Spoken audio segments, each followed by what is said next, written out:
Welcome to William. William will be speaking with Simon tonight. Yeah, thank you, Sahini. It's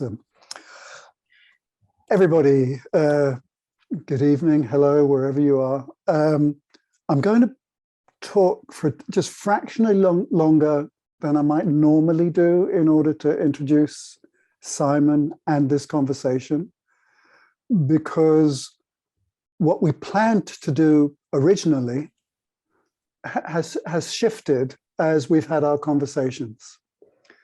So peel back 4 or 5 months ago when Sahini and I are planning this series of conversations, the compassion dialogues, and Simon crops up on our radar. This would be really interesting to have a conversation with him. And the reason why I in particular wanted to have a conversation was because he had a very successful mainstream career in finance, and then had parachuted into Europe's leading eco-spiritual community, the Findhorn Foundation near Inverness. I'm kind of half assuming that most people listening will know about the Findhorn Foundation, but if you don't, and let's not assume that everybody does know about Findhorn, it's a eco-spiritual community north of, in between Inverness and Aberdeen, and it has been deeply and wonderfully inspiring and influential on my own personal spiritual growth. I absolutely love it there.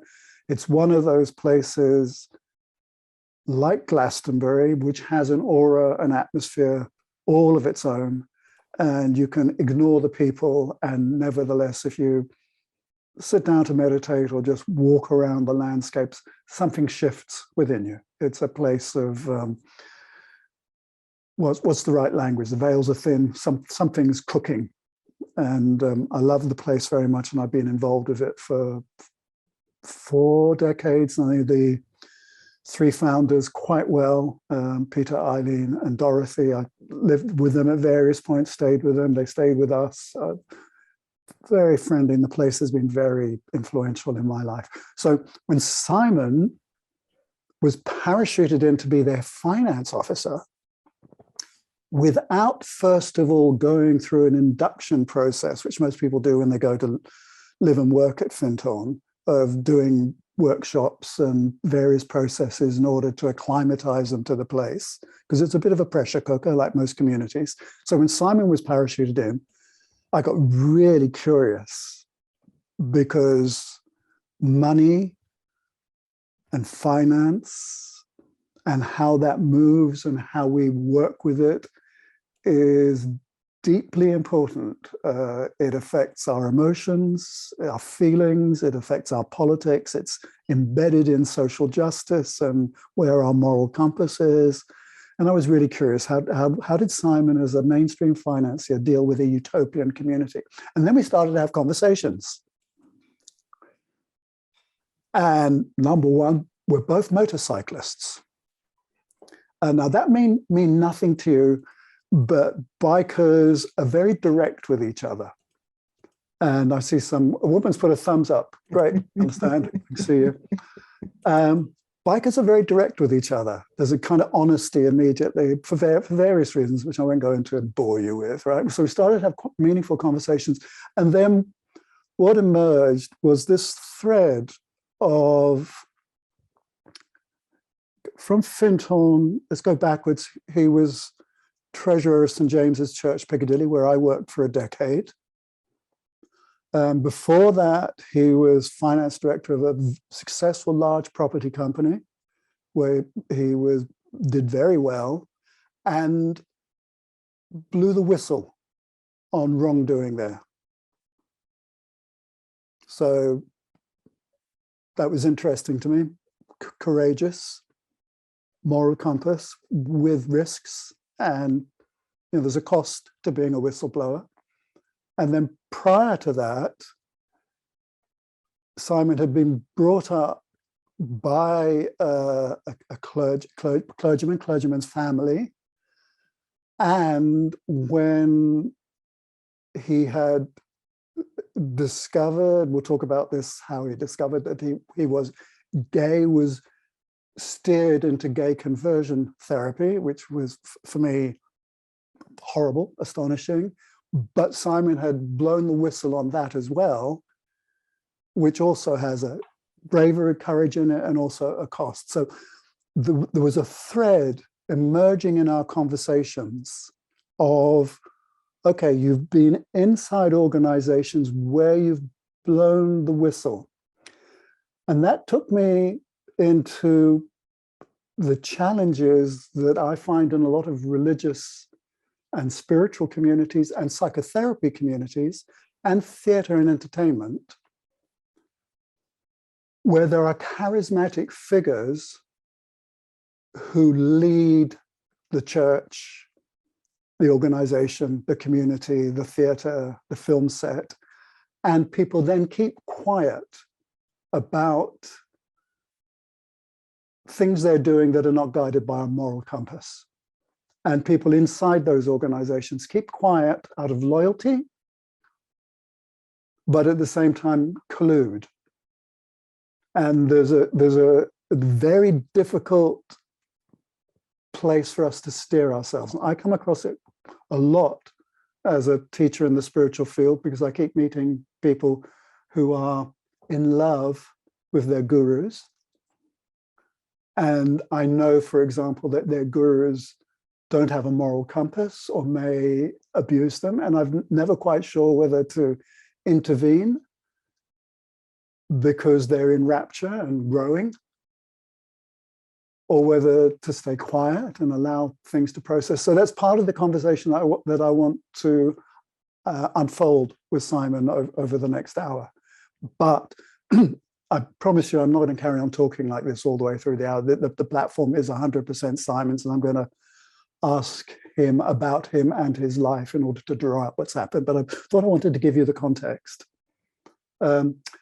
So Sahini, give spotlight Simon and me together. Great, there he is. So Simon, first of all, big thanks to you for agreeing to do this conversation with me. Pleasure. Thank you too for the conversations we've had leading up to it, which have been really engaging and honest and open. So would you kick us off by telling us about, because you were brought up by a clergyman. Yeah. What was that like? When did you find your own spirituality in that? And then segue into when you found your sexuality as well. Would that be okay? So my mum and dad are sitting just there. So I grew up in my dad was a vicar, came from an evangelical background. That's what I grew up in. So when I went to university, I sought out the Christian Union, which was very, very evangelical and charismatic and very black and white. And, you know, I grew up, not that I ever talked about my sexuality with my parents. I knew about it. I was very clear, but, these were times when you just didn't talk about feelings with your parents. Things are very different now, I think. So went to university, and it was absolutely crystal clear to me that I had a choice between either embracing my sexuality or God. And because God seemed like a safer bet, I chose God. Why did that choice seem clear to you? I suppose, it was very clear that, homosexuality was considered not only a sin, but a sickness, something that you could be cured from, and, prayed over and counseled out of, and that really to embrace a homosexuality as a choice, which it was seen as a choice as well, was something that was contrary to what God wanted for my life, and ultimately would lead to me being you know, I had people saying, you know, if you embrace your sexuality, then you'll end up in hell. And it was very clear that there was this sort of threat hanging. Who actually said that to you? So in the church that I went to in Lancaster, it was very, very evangelical. Things were very black and white. And the first time that I ever told anybody about my sexuality was when I went to see the counselling couple in the church, who made it very clear to me that they quoted 2 Corinthians 5, I'm a new creation, the old has gone, the new has come. It's absolutely impossible for me to be gay. I must be straight because I'm a Christian, and that to say anything different was being disobedient, and that disobedience would lead to death, spiritual death. So I left that session with these they're very kind, loving people. They really meant the best. They really feared for my soul, and they wanted to help, and they saw that as their way of helping. But I left that session, and sort of it dragged me into a year-long depression, where I just felt pretty hopeless, actually. And then met a young German lady at university, and I told her that I was gay, and she told me that there were lots of, you didn't have to stay that way, and that there was conversion therapy available. And she took me off to a clinic in Switzerland. She was German. It was very much sorry, was this a friend or a girlfriend, or what? This was well, she was a girlfriend. I mean, I was just desperate to be normal. So I got to know Susie, and then felt that I was lying to her. So I broke off our relationship, and I told her that I was gay, and she said that, you know, I didn't have to accept that, and that there were ways of straightening me out. And you know, she took it upon herself to help me with that process. And eventually we got married, and we have 2 amazing children. But after 10 years of marriage, we both agreed that that everything that we'd been told wasn't true, and that that it wasn't possible for me to change my sexuality. And so we both met on the same on one evening. We both met a gentleman called Kevin, who I think is also here. We both fell in love with him, and Susie said that if I was going to have a relationship with a man, it would be, she could cope with it if it was somebody that she loved and respected as much as she did Kevin. And so, to cut a very, very long story short, because this sort of spanned, it was over a period of 5 years that we went through this process. Kevin and I moved in together around the corner from Susie and the kids, and we continued to sort of co-parent our children, the 3 of us, over the next 10 years. So, number 1, 10 out of 10 for hanging on in there and for being a loyal dad. Thumbs up to that. But let's backtrack a bit. When did the gay conversion therapy event actually happen? And what went on in it? Because I was talking to my daughter before this conversation, who's a primary school teacher and very intelligent and insightful. And I mentioned what was going to be one of the threads of our conversation. And she just went, "Oh, no, not gay conversion therapy. Oh." You know, and then she went, "But I don't know what actually happens in it. What happens in it?" Yeah. So tell us share with us a bit. Yeah, so it's there were several things that I tried. One was going to this, they called it a clinic in Switzerland because, of course, it's Swiss, so you call it a clinic. But it was just a family, basically, that opened their doors, where the main guy was gay, and he felt that he'd had a sort of conversion experience and had been able to marry and have a child. And so he welcomed people from all over Europe to come and sort of experience what he'd experienced. And there was a lot of talking, a lot of prayer counselling. And then I did 3 or 4 times in a row, because each time I didn't feel that it worked, a course called Living Waters, which was an American program that took you through, you know, sort of pop psychology, really, of you need to overcome the deficiencies of your parents and the brokenness in your relationship with your parents, because that's the primary reason for, you know, your sexuality being broken, and you need to you know, receive the healing power of Jesus into your life, and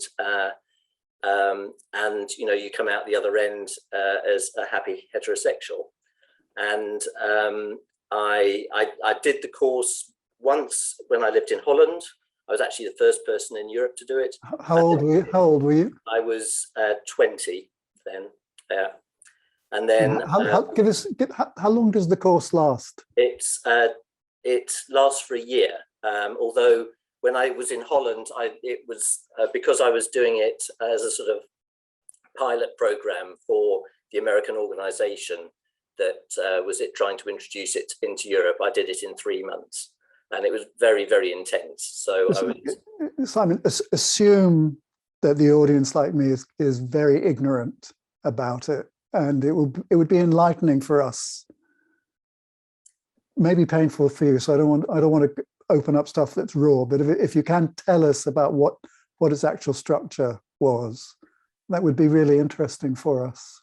Yes, I mean, there was usually well, there was a theme to every session, and it worked through what it felt, what the guy who'd written it perceived were the main reasons for people being gay. So you know, repairing relationships with parents, repairing relationship with your image of God, receiving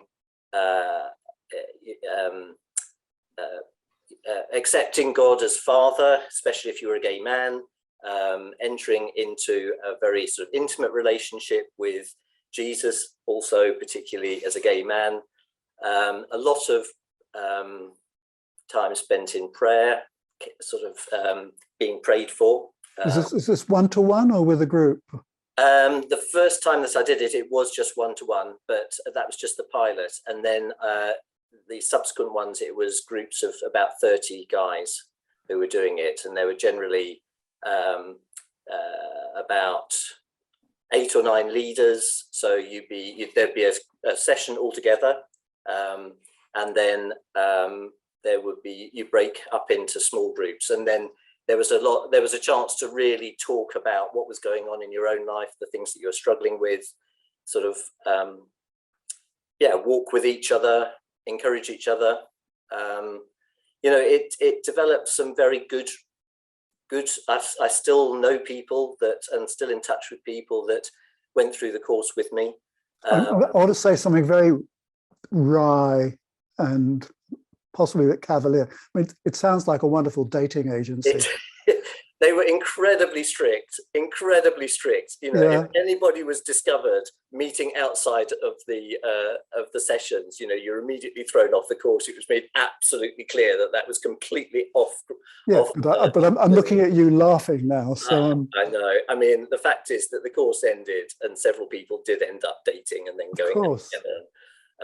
Yeah. So just so I'm trying to picture this American style evangelical course with prayers and laying on of hands and maybe a kind of EHA type vibe to it. You know, of course you can't be gay, you know, go for Jesus. Yeah. That kind of your sort of ultra masculinity, you know, trying to beef up one's masculinity. And beef up the femininity, because it was a mixed group. There were girls in the group as well. Okay, gay women. Yeah. You did it 3 times? I did it. I did it once as the 3-month trial. Yeah, and then I did it twice in a big group in London, in the centre of London, just by Gloucester Road, and then I did it twice at All Saints in Woodford Green, which was the big church that I ended up going to when I moved back to London, and they started running it. So yes, I did it 4 times altogether. All right. So listen, the jigsaw I'm trying to put together now as I'm listening to you is this. My experience of you is of a mature, intelligent, reflective, liberated human being.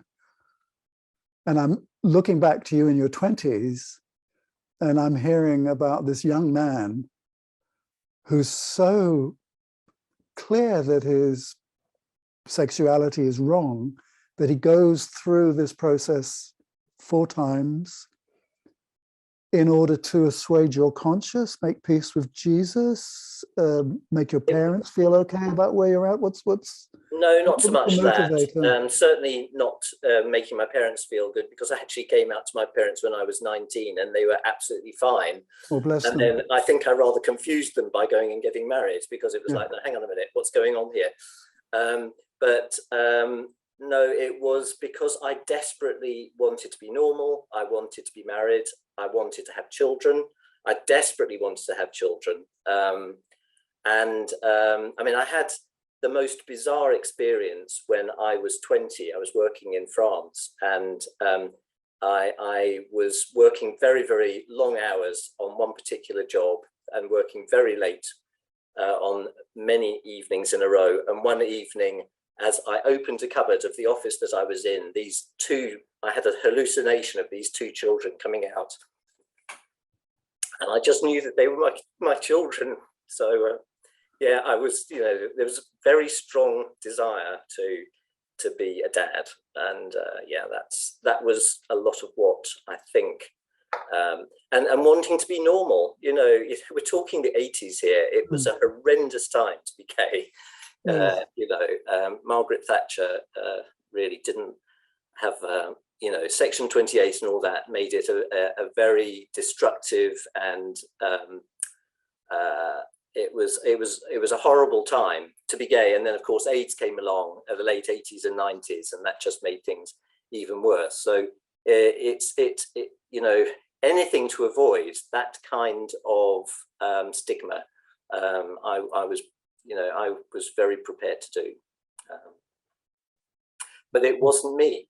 It wasn't honest. No, I understand. This is very raw. But it's interesting though, isn't it? That 40 years on, things have changed hugely.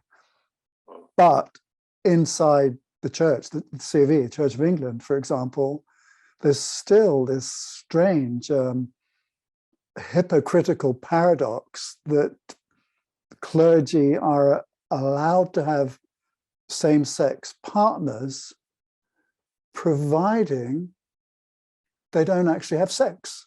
That's the actual stipulation inside the Anglican rules, which is really bizarre, isn't it? And I know from when I was at St. James's, where that was like backstage at the opera. I mean, one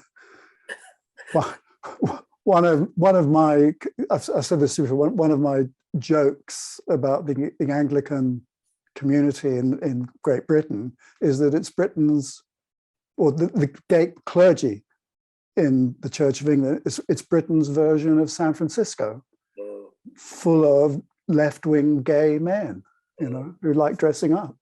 But I'm sorry, I'm digressing here. But the hangovers from the homophobia still linger inside the Anglican Church. Now, you then were part of a cultural shift to discredit conversion therapy. So what was cooking for you then? Well, I mean, what actually happened was that when I moved in, when I got to know Kevin, the vicar of the church got to hear that I was having a relationship with Kevin, and we were summoned, Susie, Kevin and I were summoned to the rectory, and it was demanded of us to repent. And we all said, well, no, we haven't got anything to repent of. We have really thought very hard, long and hard about this. And this is right for us, for our family, for our children, and for us as individuals. And so we were basically summarily booted out of the church. I was the treasurer of the church. I led the worship. Susie and I led the children's work, and we were literally from one day to the next told that we weren't allowed. We were allowed to attend. We were allowed to put money in the collection, and that was it. And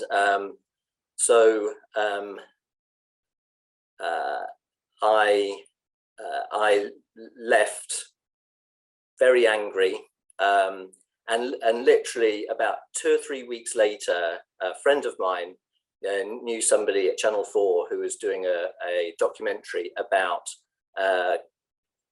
gay conversion therapy. And he said, look, do you want to talk to this guy? And because All Saints was one of the biggest churches in London doing gay conversion therapy. So I said, yes, I'd be happy to talk to him. And I think with the benefit of hindsight, I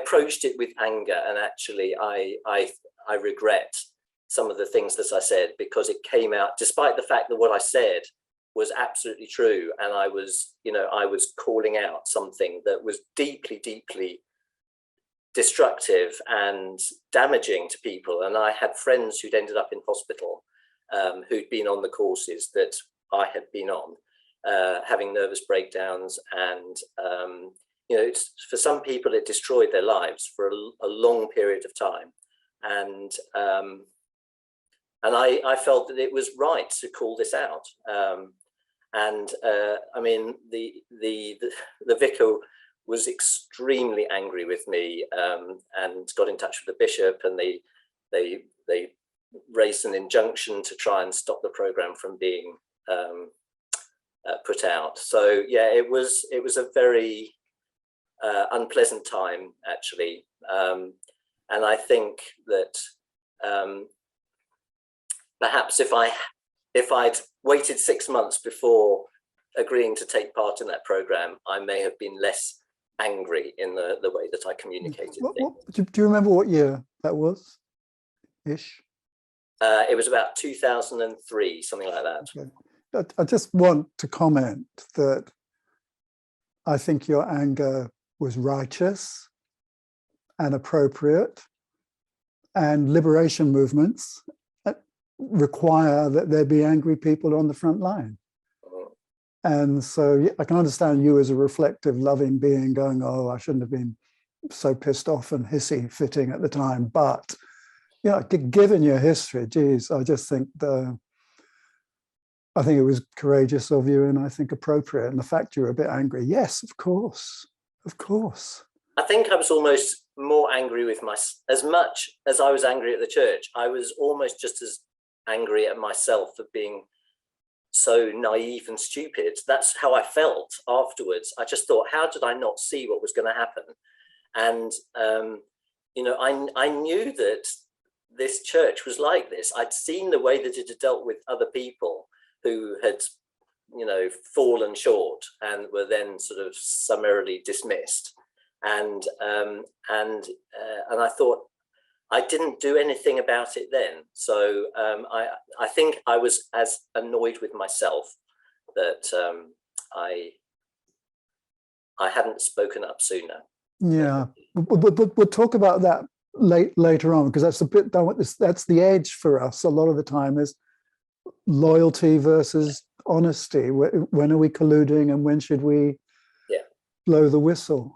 And from my perspective, listening to you is your moral compass was guiding you, because you were also a parent and loyal to your children and loyal to the family, and holding all that together along with the sexual dynamics that were going on. So from but I'm a boho, I'm a left-wing boho, so I'm bound to say that, aren't I? But I wave a flag for you, So moving forward, you're in this you're adept at running finance. That people need to know that you're very, very good with figures, numbers, finance, honesty, investment, all that kind of stuff. You're in a large property company. You're the finance officer for it. They're making money. You're making money. And again, something happened where you blew the whistle on it. So I'd worked for this guy for 10 years in property development and construction in the East End of London. And, you know, I spent 10 years basically trying to keep him on the right side of the law. So, you know, we would have arguments from time to time that he needed to do things differently, and he would listen to me, and sometimes he wouldn't. But at the time, the law was quite clear that as long as I said, this is what you should do, if he chose to ignore it, that was fine. It was his responsibility. I left the company and I went and worked for a law firm for 6 years. And then there was a chance meeting with this guy, and he asked me to go back and work for him. And in the meantime, the law had changed so that as a professional, if you knew of misconduct, financial misconduct, you had a duty to report it. And if you didn't, then you became criminally liable. And so I said to this gentleman, look, I'm sorry, I can't come back to work for you because I know the way that you do business, it's the way you choose, but I would be implicated if you continue to do what you used to do. And he said, oh, no, I've moved on now. I'm, you know, squeaky clean. You're absolutely no problem. I really, really want you to come back and work for me. So perhaps I was naive, but anyway, I went back to work for him. And a couple of years after I'd started, I discovered a fraud. We had a massive argument about it, and he agreed to sort of back down. And then 2 years later, exactly the same thing happened. And I mean, the funny thing for me was that he really thought that he was trying to do this in a way that I wouldn't find it. And it's like, no, but you know, you appointed me because you knew I'm good at my job. So of course I'm going to find this. And again, I went to him and I said, look, you promised that this would not happen. I'm going to have to inform the auditors of this. And so he promptly sacked me on the spot. And he said, I don't need your services anymore. So that was a bit of a shock because I didn't see that one coming. But what it did was free me to think, right, what do I want to do with the rest of my life? And I thought, well, I could go and find another job making a filthy rich person filthy richer, or I could do something that I want to do that appeals to my heart. And when I was 19, I was listening to a talk where this guy had said that what the world needs more than anything is people who will listen. And I can remember thinking, I want to be one of those people. I want to listen to people. And then because, you know, you think, oh, well, I'm never going to make any money out of that. And, you know, my mum thought it would be a good idea for me to be an accountant. And so you just sort of go and get a career and do all of that stuff. But I thought, right, I've now got a choice, you know, like a blank canvas. So I thought, right, I'm going to go and train to become a psychotherapist. So that's what I started to do at that point. Okay. So I know you trained as a Samaritan as well. Yeah. I know you were treasurer at St. James's Church, Piccadilly, which is a hotbed of radical Anglicanism in the UK-ish. Yeah. What on earth led you to taking a low-paid job in Scotland with an eccentric eco-spiritual community, which you hadn't previously really known at all, right, and where you didn't do the kind of usual induction, but intuitively you said yes, and you went to Findhorn? What was that like? So it happened. I'd never heard of Findhorn. I was doing the psychotherapy course, and this lady called Diana Whitmore came and led one of the weekends, and she talked about this place called Findhorn, and I asked her where it was, and she said it was in the north of Scotland, and I said, how awful, that must be terrible. And she said, well, it's quite nice actually. And so I didn't think anything more of it. And then a couple of weeks later, I was Googling, I just thought, oh, I'll Google Findhorn. So I put Findhorn into Google search, and it landed on the page where they were advertising for a head of finance. And I mean, I've learned over many years to that I can trust the still small voice, the intuition, whatever you want to call it. And I heard a voice, my little still small voice, saying, you'll be doing that job, you need to apply for it. So I wrote to Caroline, the CEO, Caroline Matters, and I said, I don't like Scotland, I don't like the cold, I don't like the dark, I don't like long winters, I don't like the rain, and I really don't want to move to the north of Scotland. However, I have seen this job and think that I ought to apply for it. And Caroline said it was the worst job application she'd ever received, but I think it was an indication of how desperate they were that they took me. And yeah, so I then went up to Scotland, and I I mean, Kevin and I, you know, we've always prayed together, and we really knew that it was the right thing for me to do. We were absolutely agreed about it, and you know, if there'd been any doubt in either of our minds, I wouldn't have gone. But you know, we tested things out and really thought things through and decided that it was the right thing to do. So yeah, I moved up here 2.5 years ago, and I absolutely love it here. I love it so much that I bought my flat here. So yeah, it's really... So you're going to stay up there in the cold and the dark and the wet. But love it. I know where your flat is. It's gorgeous. You've got the most wonderful view. Wonderful, wonderful view. So what's it been like being a really good financial brain in the middle of a utopian, slightly naive, possibly, community? I mean, with a lovely vibe or not? So, what's it been like for you to role? I mean, I have to say, it's probably been the hardest 2.5 years of my life. I mean, COVID. I mean, harder than the conversion therapy? At times, yeah. It really has stretched me. You know, COVID has not helped.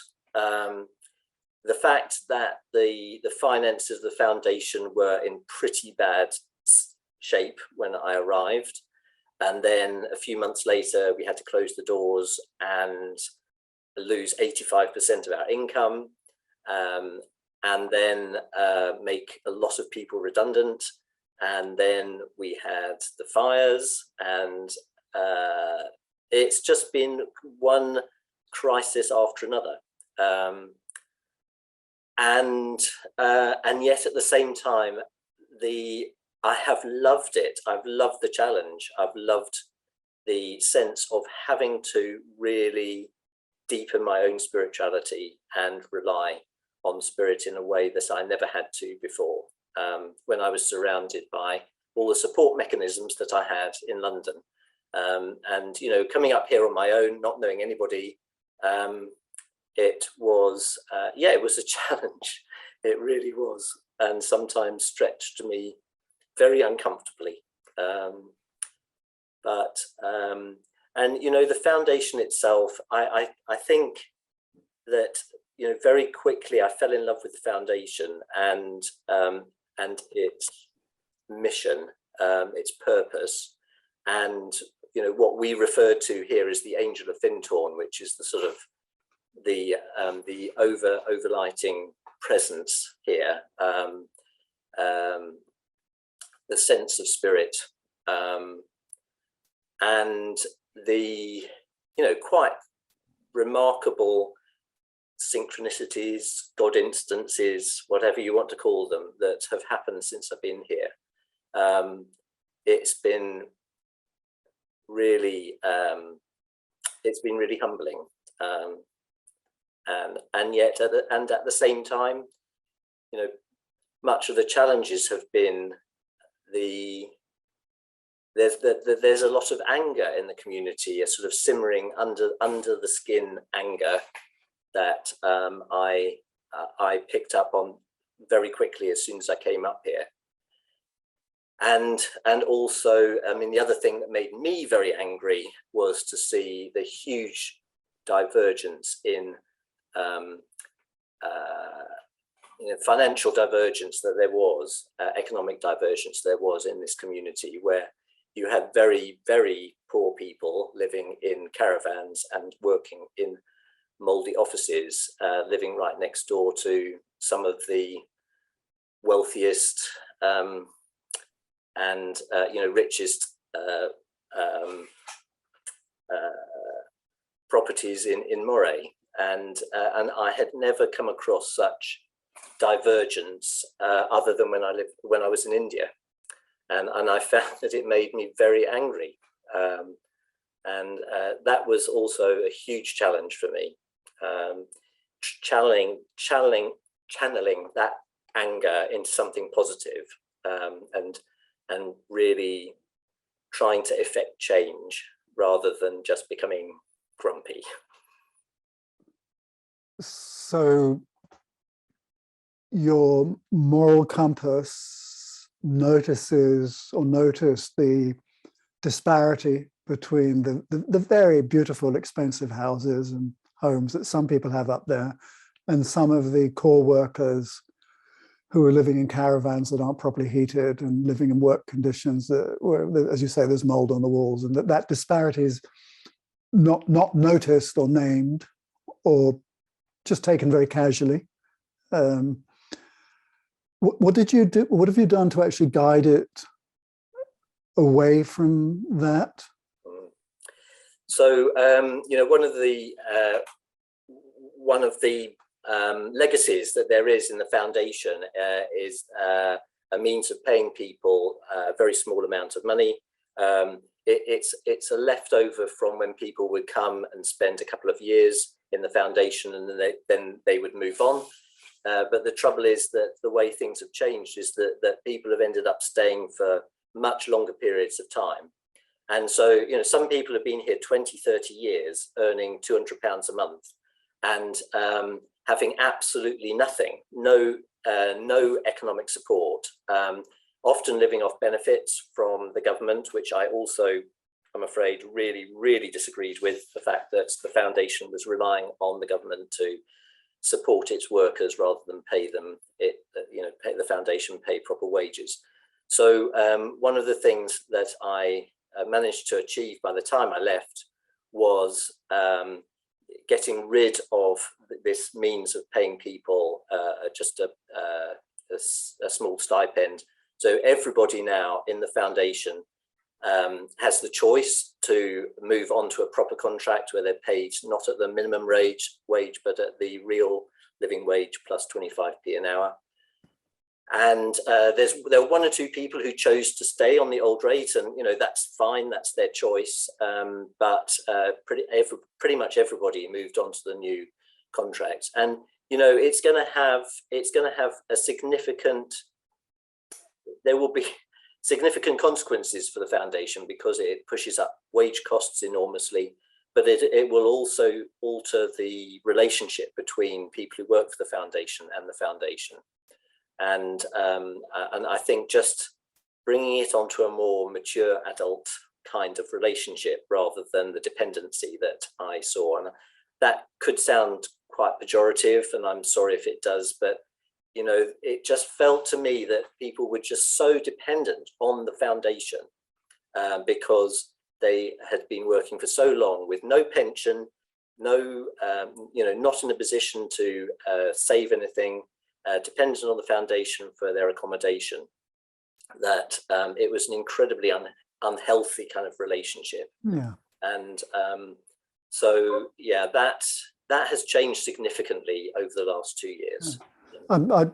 It's good to hear that, because I know a lot of people from outside visiting noticed that disparity, and also noticed that some people were buying homes there just for a lifestyle that they wanted, rather than to be of service to the planetary service that Findhorn was inspired by in the first place. But I want to kind of take the conversation into another dimension now, which was something we started to talk about in our own conversations. And it was when at the very beginning of our conversation this evening, I said that one of the threads that I was interested in exploring, maybe 10, 15 minutes more, is that inside religious and spiritual communities, and also in psychotherapy centers, and also inside entertainment, there's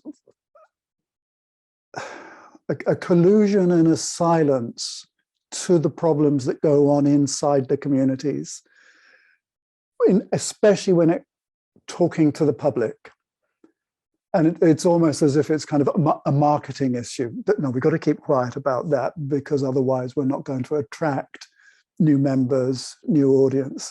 And at St. James's and various organizations I've been in, I've been caught several times in this state of, oh, wait a minute, this is something that's not right. Am I going to keep quiet about it? Am I going to talk about it? You know, and one of the most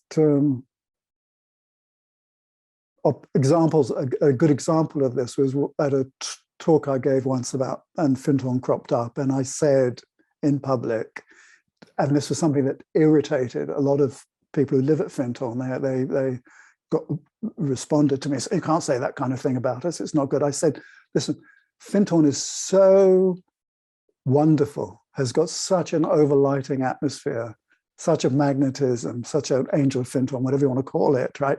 That you can go there for a program, and even if those delivering it are rubbish, and that includes me, I said, that includes me delivering it, even if we're rubbish, something happens, something shifts. And I remember this pushback from various Findhorn folks saying, you can't say that about us. And I said, I've just given you a huge compliment, which is that even when we're rubbish, because we are rubbish sometimes, magic happens, right? And when I mentioned this to you the other day, the conversation then moved towards you saying, well, listen, we are all broken. But, you know, people are broken. None of us are perfect. Why can't we just be open? Because when we talk about transparency, why can't we just be transparent? And I'll just burble on for another 60 seconds. It made me think of, you know, when you go into a restaurant or a shop, and there's the waiter or the shop assistant who, just because they've been there a long time, is intimidating. You know what I mean? It's like the waiter's intimidating just because, you know, and the shop, you know, they're just intimidating because they've been there for a long time. And people who've been in a church or a spiritual community or a psychotherapy training center for a long time, simply because they're slightly intimidating. And if they have weak egos, if they're insecure, they'll clothe themselves with that. And I notice in spiritual communities, psychotherapy centers, churches, there are lots and lots of people who kind of clothe themselves in having been there a long time, and I'm close to the charismatic source. And I'm not capable of being transparent about my brokenness. Because if I'm open about my brokenness, then I'm going to just crumble away and nobody's going to love me, and you know, all that stuff. Yeah, and that's where our conversation was going. Is how do we bridge that? I think what's interesting for me, William, is that we've come under a huge amount of criticism. The leadership of the foundation has come under a huge amount of criticism over the last 2 years for kind of allowing education to fall apart. Because that's what has happened. The education provision of the foundation really has fallen apart, and it feels as though it's just completely, in some ways, completely collapsed. And yet, the thing that I noticed when I first got here was just how busy and how burnt out everyone was. And what I also noticed was that people who arrived over the last 18 months, despite the fact that there's been virtually no education, they've had quite dramatic spiritual awakenings. Yeah. So I just thought there's something about the land here, being here, that affects people, impacts people. And I think that, you know, whatever reason you allocate to it, whether it's the caddies digging in spiritual manure or whatever, you know, it is a place where people come and experience some kind of awakening and transformation. And what I've been really delighted about is that as the foundation is sort of waking up, we're actually trying to do less. We're trying to allow people to just come and be with us and not sort of run around like headless chickens, running this course and running that course. And you know, they're going to reopen Experience Week, which is, you know, foundational, but allow people to just come and be with us and take part in what is going on as part of the core offering of the foundation. And I think that it comes out of the humility, the sort of humility and the humiliation of the way that things have fallen apart. And I just really trust that, you know, we've got Mark Anderson as the new chair of trustees. He's fantastic, and Caroline as well as CEO. You know, there's some really lovely people arriving now in the foundation who as I step out, because I'm stepping out in 2 weeks' time. I've done my 2 years that I promised to do and a little bit more, and I'm going back to my psychotherapy studying. But I feel quite encouraged by what seems to be emerging now. So do you think one of the clues, and this may just be my agenda, I'll own up to it, that one of the clues to the organizational development that we would like to see, whether it's in a spiritual community or a church or a psychotherapy training center, is that the people within it are, when appropriate, transparent about their own brokenness. Yeah.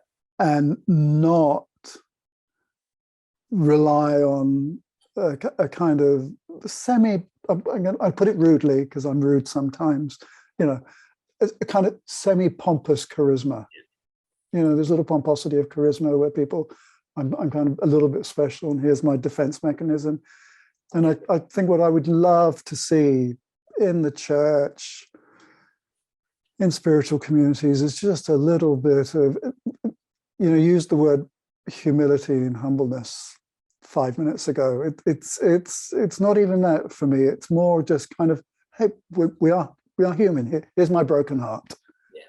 Yeah. Here's I'm just another person, and I'm a little bit broken and a little bit wonderful. You know, I'm not just broken, I'm a little bit wonderful too, but I'm a little bit broken as well, and I'm not going to pretend otherwise. You know, and it's the parable of the cracked jars. The fact that you know, the light only shines out if you're cracked and you're broken. So, I just think relaxing into that and not feeling that you've got to be special. And I think probably Findhorn did suffer from that quite a lot, because it is so world renowned, you know, and it does consider itself to be, you know, this amazing spiritual community, and actually it's just a collection of very ordinary people. Yeah. With this stonking great atmosphere, yeah, of the place, yeah, which supports them. All right, listen, we've done almost an hour. Great conversation. Sahini, are there any comments or questions coming in that you think Simon or should address, be aware of? There's some questions about churches and power structures, but Anything there isn't any specific question, just really conversation. Oh, there's a question. It's from Lisa. It's from Liz. Simon, what model of therapy are you drawn to? Psychosynthesis. So I've already done before I came to Findhorn, I did the foundation year in psychosynthesis in the Psychosynthesis Trust in London. And this is, it's the one form mode of psychotherapy that is explicitly embraces the spiritual and the transpersonal. And that was the reason that I chose it. It felt to me holistic, and that it addresses not only the mind, but also the spirit as well. So, and it's very embracing. Psychosynthesis is very embracing of all other modalities as well. So it'll take a bit from this and a bit from that, and I really like it. Is there anything you've spotted, Sahini? I haven't spotted anything else. Okay. I think the thread that I'm noticing in the chat box is about the church at the moment is, you know, yes, there are the hierarchies of pomp and control and the hypocrisy, but it's still a huge force for good. And I mean, this was always the challenge I felt, you know, St. James's, we're a huge force for good, regardless of the internal conflicts that are going on, you know. And it's the same with Findhorn, because Findhorn's been in a process of exploring governance and how best to govern itself almost from when it started, you know. And despite that internal bubbling, it's a force for good. Yeah, I mean, I felt very privileged to be in St. James in Piccadilly and to be treasurer there. I mean, I was it felt a huge privilege to be working with Lucy Winkit, who is still there as a vicar, and who I just think is one of the most incredibly inspiring people. Just very humble, down to earth, but has this amazing ability to explain theological concepts in ways that are very accessible to people. And a very, very lovely person to work with. So it was a real privilege. But I think I'd struggle to go to most churches now in the UK because yeah, it's almost like St. James's spoiled me. And you know, the Bishop of London admitted that it was a thorn in his side. Yes. That was a very good thing. Yeah, I know. When I was there, I was continually, well, not continually, every 3 months or so, I was drafting a letter to the bishop explaining why what happened in the church was okay, you know. Listen, here's a last question, and then we'll start to wind it down. It's a question to you, Simon. Are you happy? You seem happy with life? Yeah. It's a question to you. Come on. What's your answer to that? I am very happy, thank you. Yes, I feel incredibly privileged and blessed. I have some wonderful people in my life, and I have discovered that I can like myself. So yeah. So listen, we're going to start to close the session down. Is there anything you'd like to say as a kind of parting insight or comment or reflection? Well, I just feel very, very grateful for this conversation with you, William, and I'm excited actually about sort of pursuing the courses that you're running. I think that they'd actually they work quite well hand in hand with the psychosynthesis that studying that I'm doing. So I've got 2 years ahead of me of studying, and I'm excited about that. I'm really excited about where it's going to lead me and what it's going to do to me. And yeah, so and I really like the sound of the Spiritual Companions course. Oh, so that's kind of you. Well, how blessed you are, though. 2 years to study Oh, I wonder how many of us would love that. Just what a blessing. I will motorbike up to Scotland in the summer, and I will see you then. Sahini, is there anything you'd like to say before we close down? Sorry, William, there is Yeah. just one other thing. I just Sure. want to acknowledge my parents here. You know, they. Yeah. I feel very loved by Big them. wave to Simon's parents. Yeah. Hi there. Yeah.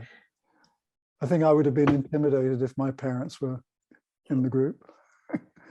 So, Sahini, I really want to acknowledge both of you, because this was a very deep and authentic conversation. And Simon, thank you for your transparency and your willingness to share so fully and deeply with us. You know how much I love you, and our friendship means a lot to me, but this was like hearing something completely new, and, you know, seeing the threads that makes who you are. And I'm very grateful for you and what you bring to the world and what you've brought to Findhorn, and, you know, what's ahead. Yeah. So, and William, well done. well, Sahini approves of me. Yay. Simon, thank you. Great conversation. Everybody who showed up, thank you, lovely Thank you people. so much. But Sahini, put us all on the screen so we're not Yes. highlighted. Give me 1 second. 1 second, can you do that? Yes, remove. Oh, there's and- Simon. And remove. All of us, no, view. And gallery. Gallery, great, fantastic. If you put yourselves on gallery, everybody, and we'll just wave to each other and just say, lovely to have seen you, great conversation. Lots of love, people.